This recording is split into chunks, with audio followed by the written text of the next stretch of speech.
আসসালামু আলাইকুম প্রিয় দর্শক ও কৃষি উদ্যোক্তা বন্ধুরা, মধুবন কৃষি খামারে সবাইকে স্বাগত।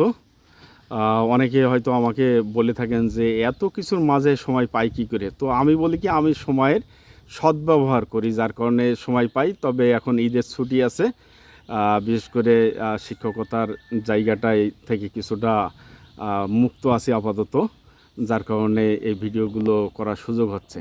তো আমরা আমাদের বাগানের 3জন অতিথি পেয়েছি মধুবন কৃষি খামারে। 3জন অতিথির আমরা নাম পরিচয় জানতে চাই। আমরা এই পাশ থেকে শুরু করি। জি, মোহাম্মদ আসাদুল ইসলাম, আসাদ, বাড়ি কাস্টমার ভাই, আর শিক্ষকতা পেশায় আছে। তিনিও একজন কৃষি উদ্যোক্তা। আমরা মাঝের ছোট্ট বন্ধুর আমরা নাম শুনতে চাই। বলো। আমার নাম আব্দুল্লাহ সাদমান রাফি। আমি ক্লাস 5-এ পড়ি। ক্লাস 5-এ পড়ে। আচ্ছা, তোমার এই আমটা দেখে অনুভূতি কেমন হয়েছে এটা আমরা পরে শুনবো। তার আগে পাশে আমরা পরিচয় নিয়ে নিই। জি, আমি মোহাম্মদ ফিরোজ আহমেদ। আমি কৃষি উদ্যোক্তা, পাশাপাশি আমি একটা পৌরসভা, কালীগঞ্জ পৌরসভায় চাকরি করি, এই আর কি। হ্যাঁ রাফি, আমরা শুনতে চাই তোমার কাছে যে আমটি আছে, কালার দেখে তোমার কেমন মনে হচ্ছে বলো। এরকম আম তো আমি আগে কখনো দেখিনি। হুম তো এই আমের নাম কি? এই আমের নাম হয়েছে রেড তাইওয়ান। কিরকম মানে স্বাদ কেমন হবে তাই তো? হ্যাঁ। আসলে আমারও খাওয়ার সৌভাগ্য হয়নি, এইবার হয়তো বা খাওয়ার সৌভাগ্য হবে। ফিরোজ ভাই, তো আপনার কেমন মনে হচ্ছে আম? আসলে এই তো এক্সিলেন্ট। আসলে অনেক কিছুই দেখলাম আপনার বাগানে, অনেক অনেক আম, বিভিন্ন ধরনের আম দেখতে পাচ্ছি, বিভিন্ন ধরনের কমলা মালটাও আছে। কমলা মালটা, বিভিন্ন জাত এখানে আপনি যে সুন্দরভাবে করেছেন। আসলে এটা ভবিষ্যতের একটা বিরাট সুবাতাস আসবে বলে আমি মনে করি।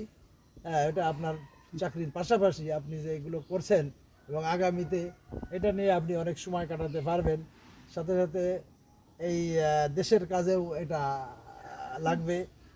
আমাদের এই জনবহুল এই দেশে বিভিন্ন জাত বা বিভিন্ন ধরনের এই যে আপনি বড় বড় ফল, যেটা 2 কেজি 3 কেজি পর্যন্ত হচ্ছে, এটা আমাদের দেশের জন্য আসলে পারফেক্ট হবে বলে আমি মনে করি।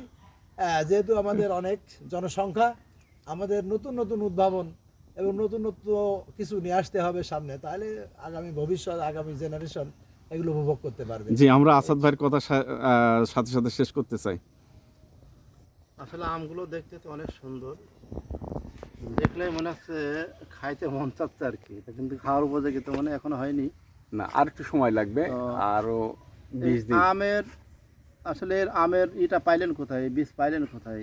এটা আসলে গ্রাফটিং করা। আমি যেহেতু বিভিন্ন অঞ্চলে যাই, তো ভাইয়ের নাম হচ্ছে ফরহাদ ভাই। এটি হচ্ছেন ওই যে O2 যে কসমেটিক্স যে দোকান আছে, ওনারই ছোট ভাই। তো ওনার ওইখানে আমি একটা ভিডিও করতে যাই, যাওয়ার পরে আমার এই কালার দেখে খুব ভালো লাগে। ওই গাছ থেকে ভাই সাইন দিয়েছিলেন, সেইভাবে আমার এখানে বাগানে গ্রাফটিং করা। আরেকটা ভালো লাগছে যে আপনার ক্রিয়েটিভ চিন্তাগুলো, যে বিভিন্ন প্রজাতির আমগুলোতে আপনি নিয়ে আসছেন, এবং ড্রাগনের যে ফুল দেখে তো আসলে মন ভরে যাচ্ছে, যে এত চমৎকার ফুল আসছে এবং গাছের কালারটা অনেক সুন্দর। জি, আলহামদুলিল্লাহ। তো দোয়া রাখবেন। আজকে পর্যন্ত সবাই ভালো থাকবেন। আল্লাহ হাফেজ।